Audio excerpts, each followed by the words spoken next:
नमो नमः। हम बात कर रहे हैं कारकों के बारे में। समझने का प्रयास करेंगे संप्रदान कारक के बारे में कि संप्रदान कारक किसे कहा जाता है और इसका क्या महत्व है।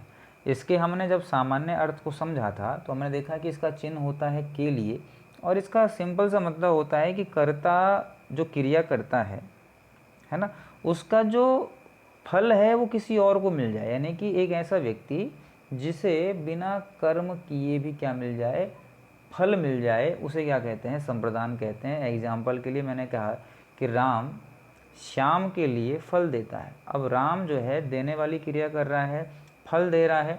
अब उस फल को खरीदा राम ने है, सब कुछ पैसे वगैरह जो है राम ने खर्च किए, मेहनत जो है राम ने की, लेकिन फल का फ़ायदा किसको मिल रहा है, यानी फल कौन खा रहा है, तो फल तो श्याम खा रहा है। तो यानी श्याम क्या है, वहाँ पर संप्रदान है। सामान्य शब्दों में यही बात अगर मैं कहूँ कि वो व्यक्ति जो बिना क्रिया करे फल प्राप्त कर लेता है, फल का आनंद लेता है, वही कौन है, संप्रदान है।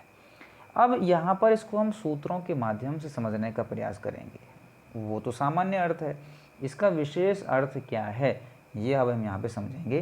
पहला सूत्र आता है कि कर्मणा यम विप्रेति स संप्रदानम।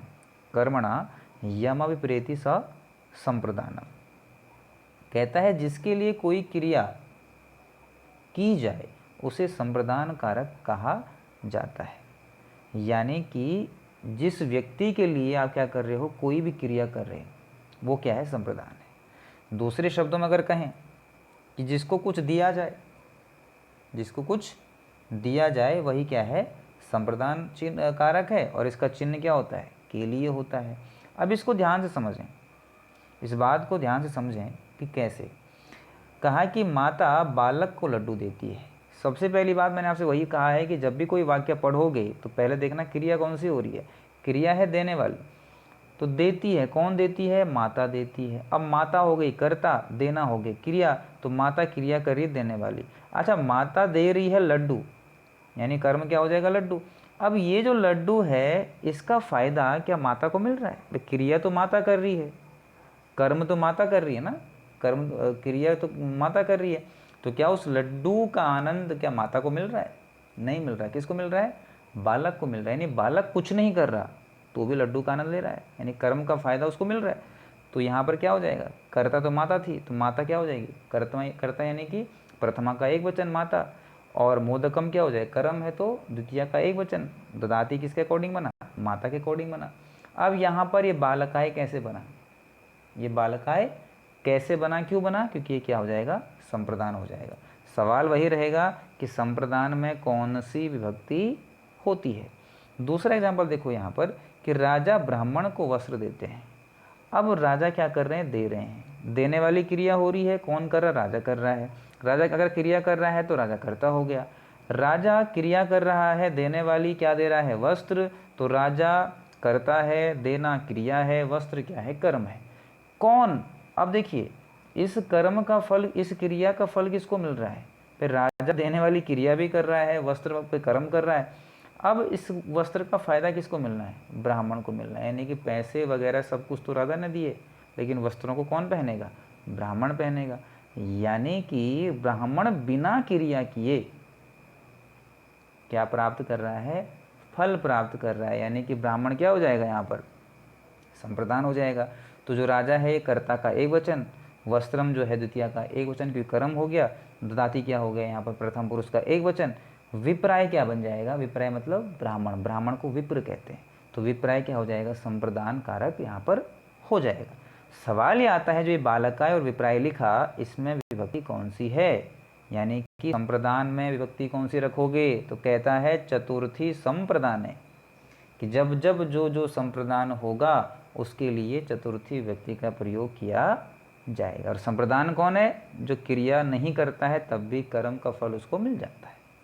अब आगे देखिए, अगला सवाल, अगला सूत्र आता है कि अगली बार कहाँ पर आप संप्रदान किसके लिए प्रयोग करोगे, तो कहता है रुच्यार्थानाम प्रियमाणः।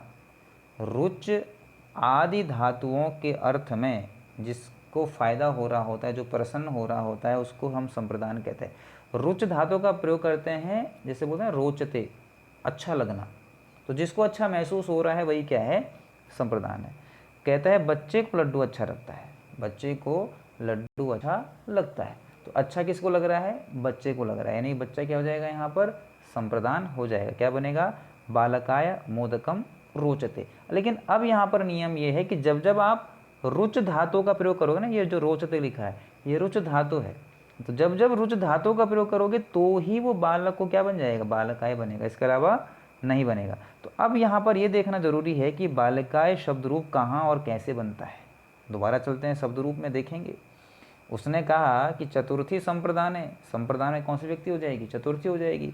रूप बनता है रामाय, रामाभ्याम और रामेभ्य। एक संप्रदान है तो रामाय, दो हैं तो रामाभ्याम और बहुत सारे हैं तो रामेभ्य। पीछे रूप क्या बना था? बालकाय, यानी कि चतुर्थी का एक वचन, यानी कि हमारा सही वहाँ पर जो है अनुवाद किया गया है। तो जो बात आई कि बच्चे को लड्डू अच्छा लगता है तो बालकाय मोदकम रोचते। दूसरा कहता है कि रमा को फिल्म अच्छी लगती है, तो क्या बनेगा? रमायई चलचित्रम रोचते। ये रमायई क्या है? चतुर्थी का एक वचन है, क्योंकि रमा शब्द रूप क्या है? स्त्रीलिंग है, तो उसका जो है रूप चतुर्थी का एक वचन ऐसे ही बनता है। अगला सूत्र आता है धारेरुत्तरमणः, अर्थात जब भी धारी यानी कि ध्रिय जो धातु है, इस धातु का प्रयोग किया जाएगा। और इस धातु का हमेशा प्रयोग कब करते हैं? ऋण यानी कि कर्ज लेने के उपलक्ष्य में ही इसका प्रयोग किया जाता है। तो कैसे इसका देखो अनुवाद बनेगा, यानी जब भी आप किसी से ऋण ले रहे हो वहाँ पर इसको बनाया जाएगा। तो कहते हैं अजय ने रमेश से 100 रुपये, अजय ने रमेश से 100 रुपये ऋण लेता है, यानी कि जो अजय है वो क्या करता है? रमेश से 100 रुपये ऋण लेता है। तो क्या बनेगा? अजयः रमेशा, यानी जिससे ऋण लिया जा रहा है, यानी जिससे आप उधार ले रहे हो, वो क्या बन जाएगा? वहाँ पर संप्रदान बन जाएगा। तो क्या बनेगा? अजय ने लिया ना ऋण, तो अजय क्या है? अजय तो ऋण लेने वाला हो गया, ये क्या हो जाएगा? कर्ता हो जाएगा। किससे ले रहा है वो ऋण, यानी किससे प्राप्त कर रहा है? तो प्राप्त कर रहा है रमेश से। तो रमेश क्या हो जाएगा? यहाँ पर संप्रदान हो जाएगा। क्या बनेगा? अजयः रमेशाय शतम धारयति। फिर कहता है कि लता सीता से 1000 रुपये ऋण लेती है। लता क्या कर रही है? ऋण ले रही है, यानी कि वो ऋण ले रही है। किससे ले रही है? तो सीता से ले रही है। तो क्या बनेगा? लता सीता यही सहस्रम धारयति। तो जब भी आप ध्रिय धातु का प्रयोग करोगे, जैसे रूप बनता है धारयति, धारयतः, धारयन्ति, ऐसा जो ये धा धातु है, ध्रिय धातु है, जब जब इसका प्रयोग करोगे तो क्या करोगे? वहाँ पर जिससे ऋण लिया जा रहा है उसमें क्या करोगे? चतुर्थी विभक्ति का प्रयोग करोगे। और हमेशा ये बात ध्यान रखनी है, हमेशा ये बात ध्यान रखनी है कि जब जब धीरे धातु का प्रयोग किया जाएगा वहाँ पर आप संप्रदान को इस प्रकार से पहचानोगे कि जिससे ऋण लिया जा रहा है उसमें क्या करोगे? आप चतुर्थी विभक्ति का प्रयोग करोगे। आगे सूत्र आता है स्पृहेरीप्सितः। स्प्रिय मतलब होता है चाहना, किसी वस्तु को पसंद करना। तो जब जब स्प्रिय धातु का प्रयोग किया जा रहा होगा तब तब क्या होगा? वहाँ पर चतुर्थी का प्रयोग होगा। जैसे महिला बच्चे को पसंद करती है ना, बच्चे की चाह करती है, तो महिला शिशवे स्प्रियहति। देखो आया ना धातु, वही स्प्रिय धातु आ गई। तो स्प्रिय धातु के योग में ही चतुर्थी होगी, अगर कोई और धातु लग जाती तो यहाँ पे नहीं होता। अब महिला शिशवे, तो शिशवे क्या है? शिशु शब्द रूप है। शिशु शब्द के चतुर्थी का एक वचन क्या बनता है? शिशवे बनता है। फिर कहा कंजूस धन चाहता है, यानी कोई कंजूस व्यक्ति है वो क्या चाहता है? धन को चाहता है। तो क्या हो जाएगा यहाँ पर? कृपणः धनाय स्प्रियति। तो स्प्रिय धातु का प्रयोग किया, इसलिए क्या बना? उस धन में धनाय बन गया। अगला आता है कि क्रुद्ध द्रुह ईर्षार्थानाम यम प्रतिकोपः, यानी जब भी आप क्रुद्ध हो, द्रोह हो, ईर्ष हो, असूय, जब भी इन धातुओं का प्रयोग करोगे तब तक क्या करोगे? वहाँ पर चतुर्थी व्यक्ति का ही प्रयोग करोगे, यानी जिस पर क्रोध किया जा रहा है उस पर क्या हो जाएगा? चतुर्थी व्यक्ति का प्रयोग हो जाएगा। तो धातुएं ये होनी चाहिए। सबसे पहली बात तो यह है कि क्रुद्ध का मतलब क्या होता है। यहाँ पे देखो अलग अलग धातु आ रखी हैं, क्रुद्ध है, द्रुह है, ईर्षा है और असूय है। तो इनका कैसे प्रयोग करोगे? इनका मतलब क्या होता है? पहली बात तो क्रुद्ध मतलब क्या होता है? क्रुद्ध मतलब होता है गुस्सा करना। तो जो शिक्षक है वो छात्रों पर क्या करता है? गुस्सा करता है। अब अगर आप क्रुद्ध धातु का प्रयोग करोगे तो कौन गुस्सा कर रहा है? भाई शिक्षक कर रहा है, तो शिक्षक तो करता हो जाएगा, उससे क्या बनेगा? रूप शिक्षकः बनेगा। क्रुद्ध का हो जाएगा क्रुद्धिति हो जाएगा। किसके ऊपर गुस्सा किया जा रहा है? तो छात्रों के ऊपर गुस्सा किया जा रहा है। इससे फ़ायदा किसका होगा? छात्रों का होगा। कैसे फ़ायदा होगा? अगर वो पढ़ाई नहीं करते हैं तो शिक्षक के गुस्सा करने से उनका लाभ हो जाएगा। ऐसे अगर हम आगे बात करें, द्रोह, द्रोह मतलब होता है द्रोह करना। कहता है कि दुष्ट सज्जनों से द्रोह करते हैं, यानी जो दुष्ट व्यक्ति है वो हमेशा सज्जनों से द्रोह करते रहते हैं, लड़ते झगड़ते रहते हैं। तो दुर्जना, भाई अगर दुष्ट क्या कर रहे हैं, द्रोह कर रहे हैं, तो दुष्ट क्या हो जाएंगे, कर्ता। तो दुर्जना सज्जनेभ्यः दुह्यन्ति, यानी हमें अगर हम द्रोह धातु यहाँ पे प्रयोग कर दी तो यहाँ पे आपने क्या करना है, जिससे वो द्रोह कर रहा है उसमें क्या लगाओगे आप, चतुर्थी का एक वचन लगाओगे। ईर्ष्या मतलब होता है ईर्ष्या करना, जलना, कि उमेश क्या कर रहा है, रमेश से ईर्ष्या कर रहा है। अब कौन ईर्ष्या करने वाला काम कर रहा है, उमेश कर रहा है, तो उमेश क्या हो गया, करता। उमेशः रमेशाय ईर्ष्यति। फिर आता है असूया, असूया मतलब कमी निकालना। तो कहते हैं दुष्ट सज्जन में क्या करते हैं, हमेशा कमियां निकालते रहते हैं। कमियां कौन निकाल रहा है, दुष्ट निकाल रहा है। तो दुष्ट क्या हो जाएगा, कर्ता हो जाएगा। खलह मतलब दुष्ट होता है। तो सज्जनाय असूयति, यानी जब जब आप इन धातुओं विशेष का प्रयोग करोगे ना, द्रुह हो गया, द्रोह हो गया, क्रुद्ध हो गया, ईर्ष्या हो गया और असूया, जब इन धातुओं का प्रयोग किया जाएगा तो ही वहाँ पर संप्रदान लगाया जाएगा। आगे आता है कि नमः स्वस्ति स्वाहा सुधा अलम वसठ योगाच, जब जब आप नमः शब्द का प्रयोग कर रहे हो, स्वस्ति शब्द का प्रयोग कर रहे हो, स्वाहा शब्द का प्रयोग कर रहे हो, सुधा शब्द का प्रयोग कर रहे हो, अलम और वसठ शब्दों का प्रयोग कर रहे हो, तो चतुर्थी व्यक्ति का ही प्रयोग किया जाएगा। यानी जब जब ये शब्द आएंगे तो चतुर्थी का ही प्रयोग करना है। कैसे, देखो, नमः मतलब क्या होता है, पहली बात तो यह है नमस्कार होता है।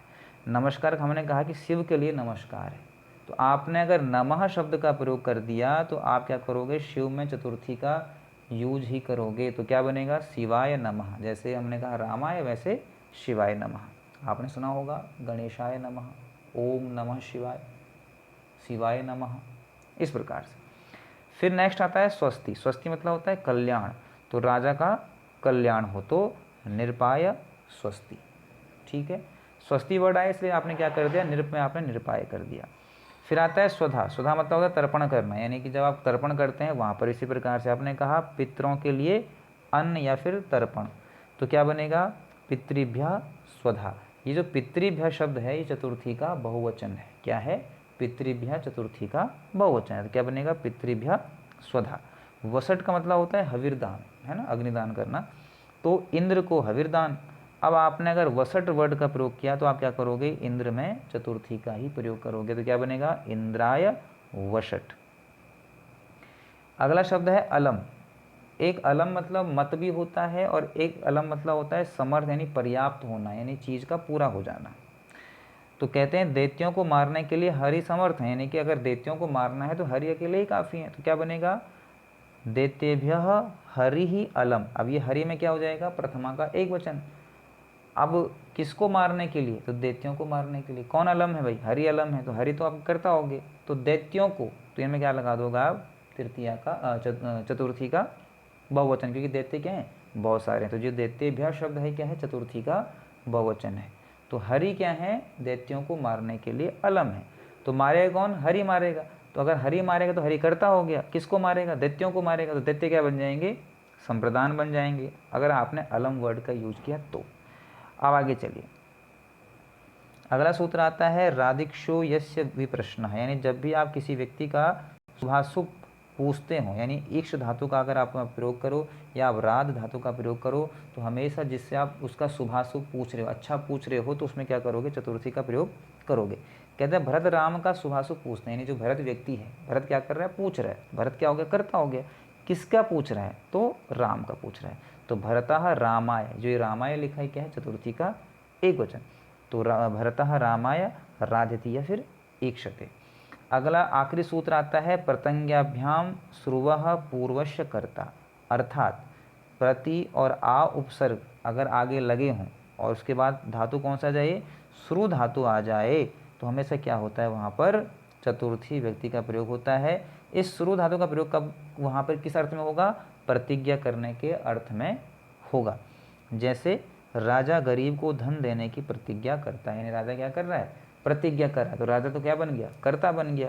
अब राजा तो धन देने की प्रतिज्ञा कर रहा है, इसका फायदा किसको मिलना है, फिर राजा ने तो प्रतिज्ञा करी धन देने की, तो धन तो राजा दे रहा है, अब तो फायदा किसको मिलेगा, गरीबों को मिलेगा। तो गरीब क्या हो जाएंगे, संप्रदान, भाई क्रिया तो राजा कर रहा है लेकिन फल तो गरीबों को मिल रहा है, तो संप्रदान कौन बन जाएंगे? गरीब बन जाएंगे।